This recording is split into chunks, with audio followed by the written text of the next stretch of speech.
নমস্কার বন্ধুরা। 23-25 শিক্ষাবর্ষে যে সমস্ত ছাত্রছাত্রী পার্ট 1 পরীক্ষা ইতিমধ্যে দিয়েছে বা শেষ হয়েছে, তো তাদের কিন্তু ইন্টারনাল মার্কস জমা দেওয়ার একটা নোটিশ কিন্তু প্রকাশিত হয়েছে। তো এই নোটিশে কিভাবে ইনস্টিটিউশন ইন্টারনাল মার্কস জমা দেবে সেই নিয়ে আলোচনা করা আছে। তো মূলত সেগুলি আমাদের দেখার নয়, অতটা গুরুত্বপূর্ণ না, কারণ সেগুলি ইনস্টিটিউশনের কাজ। তো আমাদের মূলত যেটা জানা দরকার যে কিভাবে বা কবে আমরা খাতা জমা দেবো। আশা করি তোমাদের খাতা কলেজ থেকে সবাইকে লিখতে বলেছে, তোমরা যারা 23-25 সেশনে রয়েছো। তো এখন তোমাদের কী করতে হবে, খাতাগুলি সুন্দরভাবে সাজিয়ে কিন্তু কলেজে জমা দিতে হবে এবং সেই মতো কলেজ তোমাদের সেটাকে ভেরিফাই করে সিগনেচার করে তার যে মার্কসগুলো হয় সেগুলো কিন্তু বোর্ডকে পাঠাবে। তো কীভাবে পাঠাবে সেই নিয়ে স্টেপ 1 স্টেপ 2 এগুলো আলোচনা করা আছে। তো এগুলি মূলত কলেজ দেখে নেবে।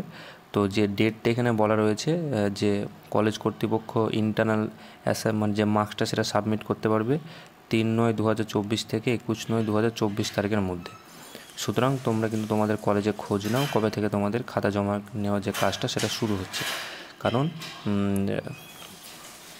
যে সময় খাতা তোমাদের কলেজ জমা নেবে তখন কিন্তু সুন্দরভাবে খাতাকে গুছিয়ে জমা দিতে হবে যাতে কোনো রকম ভুল না হয়।